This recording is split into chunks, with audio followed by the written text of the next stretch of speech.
మిత్రులారా, ఇవాళ online journalism భవిష్యత్తు సవాళ్ళు అనే అంశం మీద కొంచెం చొరవ తీసుకొని ఈ మధ్యకాలంలో చోటు చేసుకున్నటువంటి పరిణామాల నేపథ్యమో లేదంటే కొంచెం బాధ్యతగా ఇది మన భుజాలపైన ఉందని బిఎస్ భావించాడో తెలియదు, కానీ ఈ ఆన్లైన్ జర్నలిజం భవిష్యత్తు సవాళ్ళు అనే అంశం మీద ఇవాళ ఒక రౌండ్ టేబుల్ సమావేశానికి ఏర్పాటు చేసినటువంటి TUOWJ అధ్యక్షుడు బిఎస్ గారికి, అదేవిధంగా ఇవాళ ఈ రౌండ్ టేబుల్ సమావేశంలో పాల్గొనడానికి వచ్చిన పెద్దలందరికీ కూడా హృదయపూర్వకమైనటువంటి నమస్కారాలు, స్వాగతం తెలియజేస్తా ఉన్నా.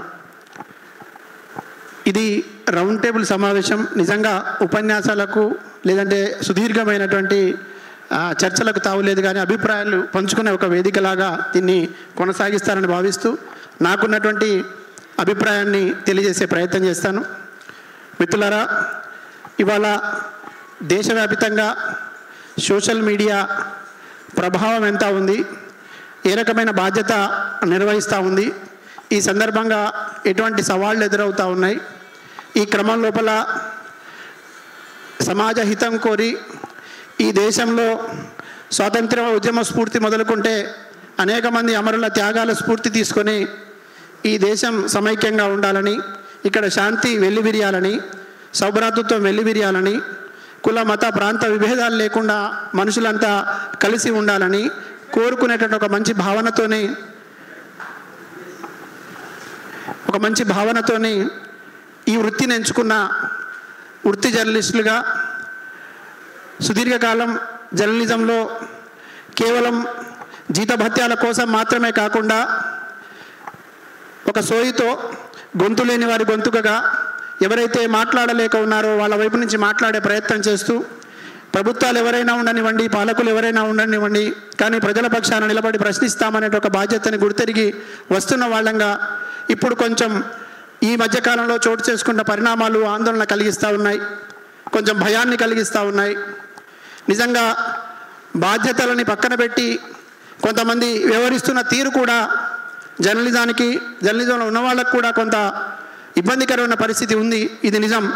కానీ ఈ సాకుతో సోషల్ మీడియా ఒక వింత పోకడలు పోతోంది లేదా విచిత్ర పోకడలు పోతుందనే ఒక సాకుతోని అందరినీ ఒకే ఘాటికి గట్టి ఇవాళ చాలామంది వృత్తి జర్నలిస్టుగా ఉన్నవాళ్ళం ఈ వృత్తిలో ఉంటూనే ప్రజల పక్షాన నిలబడి అనేక ప్రజా ఉద్యమాల నిర్మాణంలో తర్వాత ప్రజల వెంట నడుస్తూ వాళ్ళ ఆకాంక్షలు నెరవేరాలని కోరుకునే వాళ్ళం, మళ్ళీ ఇప్పుడు కూడా బాధ్యతతో ఉండాలని కోరుకుంటున్న వాళ్ళం. కాబట్టి ఇటువంటి సందర్భం వచ్చినప్పుడు కొంచెం మాట్లాడుకోవాల్సిన అవసరం ఉంటుంది, మాట్లాడాలి కూడా. అయితే ఇందాక మిత్రుడు చెప్పినట్టు లేకపోతే గత కొద్ది రోజులుగా జరుగుతున్న చర్చలో భాగంగా ఇప్పుడు ఇక్కడ ఉన్నటువంటి రాజకీయ నాయకులు మాట్లాడుతున్నటువంటి అంశాలని పైకి తీసుకొచ్చి కేవలం ఒక రాజకీయ పార్టీ తమకు అనుకూలంగా ఉన్న వాళ్ళకి సంబంధించినటువంటి వాళ్ళని సమర్థిస్తూ లేదంటే మళ్ళీ అటువైపు నుంచి ప్రశ్నిస్తాం, వాళ్ళ మీద దాడులు చేస్తామనేటువంటి పరిస్థితి ఇవాళ చూస్తూ ఉన్నాం. ఇది ప్రమాదకరమైన పరిస్థితి అని, ఇది అత్యంత బాధాకరమైనటువంటి పరిస్థితి అని, ఇది భవిష్యత్ జర్నలిజం చేయాలనుకున్నా లేదంటే ప్రశ్నించాలనుకున్నా మాట్లాడాలనుకున్నటువంటి వాక్ స్వాతంత్రాన్ని హరించేటటువంటి ప్రమాదకర పరిస్థితి అని నేను భావిస్తూ ఉన్నా.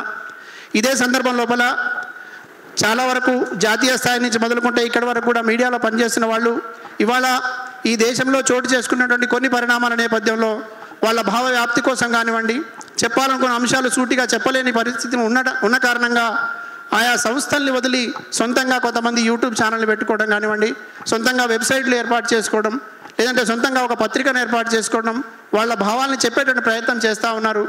ఆ క్రమం లోపల మెయిన్ స్ట్రీమ్ జర్నలిజం అని ఒక పక్క డిజిటల్ యుగం అనేటటువంటి పరిస్థితి వచ్చినప్పుడు ఈ మెయిన్ స్ట్రీమ్ ప్రధాన స్రవంతిలో ఉన్న వాళ్ళమే చాలామంది ఇవాళ డిజిటల్ మీడియా వైపు కూడా వచ్చి వృత్తి ధర్మాన్ని నిర్వర్తిస్తున్నటువంటి క్రమం లోపల కొన్ని సవాళ్ళు ఎదురవుతున్న నేపథ్యంలో ఇప్పుడు మరీ ముఖ్యంగా ఒకప్పుడు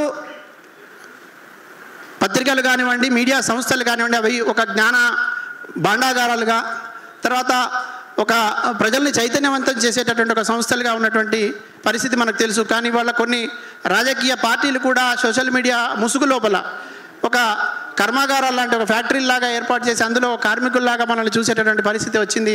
కానీ ఈ సందర్భం లోపల మాట్లాడేటప్పుడు, రాసేటప్పుడు, చెప్పేటప్పుడు అక్కడ ఉన్నటువంటి సంస్థలకు అనుగుణంగా మాట్లాడాల్సినటువంటి అనివార్యంగా పరిస్థితి వచ్చినప్పుడు దాన్ని ఈరోజు భౌతిక దాడుల దాకా వెళ్ళేటటువంటి పరిస్థితి వస్తున్నది. కాబట్టి ఇక్కడ ఎక్కడ నివారించాలి, ఎక్కడ నియంత్రించాలి, ఈ మీడియాను నియంత్రించడం కోసం ఏం చేయాలని ఆలోచిస్తున్నటువంటి పాలకపక్షం కానీ పెద్దలు కానీ మాట్లాడుతున్నప్పుడు వాళ్ళ మాటల్లో అవహేళన, అపహాస్యం, అదేవిధంగా ఆత్మగౌరవం దెబ్బతీసే విధంగా ఉంటుంది.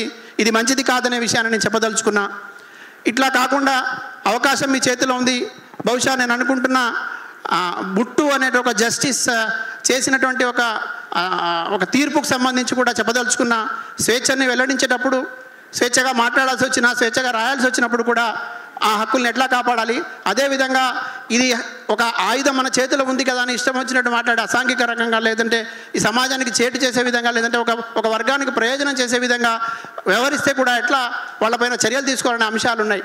అదేవిధంగా ఇవాళ మెయిన్ స్ట్రీమ్ మీడియాగా ఉన్న వాళ్ళు జర్నలిస్టులా, లేకపోతే డిజిటల్ మీడియాలో పనిచేస్తున్న వాళ్ళు జర్నలిస్ట్గా ఎట్లా గుర్తించాలనే ఒక అంశాన్ని కూడా తీసుకొచ్చి దాన్ని కూడా చాలా నవ్వుల పాలయ్యేటట్టుగా మాట్లాడుతూ ఉన్నారు. మన వాళ్ళు కూడా కొంతమంది ప్రోత్సహిస్తూ ఉన్నారు. అది మంచిది కాదని నేను అనుకుంటా ఉన్నా.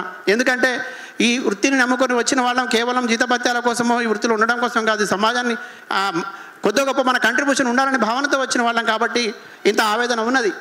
అయితే చివరిగా నేను ఏం చెప్పదలుచుకున్నానంటే, ఏ రాజకీయ పార్టీ ఎవరు అధికారంలో ఉన్నా, లేదంటే ఏ పాలకుడు తనకు అనుకూలంగా ఉండాలని కోరుకున్నా వాళ్ళకు ఆశ ఉండడంలో తప్పు లేదు. కానీ మాట్లాడేటటువంటి స్వేచ్ఛ, రాజ్యాంగం కల్పించిన హక్కుల్ని కాలరాసే హక్కు మాత్రం ఎవరికి లేదు.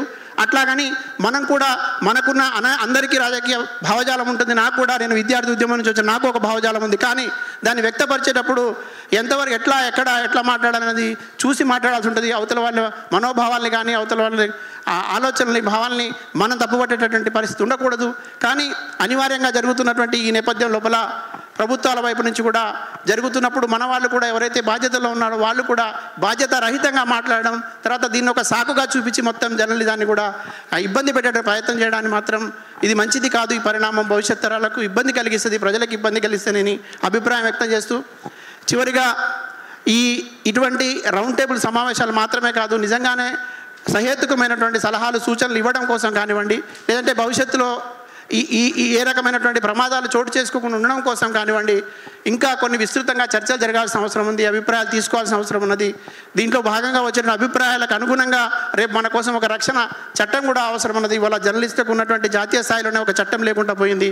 ఒకప్పుడు అది ప్రింట్ మీడియాకు ఒక చట్టం ఉండేది, కానీ ఇప్పుడు అది కూడా పక్కన పెట్టే పరిస్థితుంది. ఎలక్ట్రానిక్ మీడియాకి అయితే అసలు చట్టబద్ధతే లేదు ఇవాళ.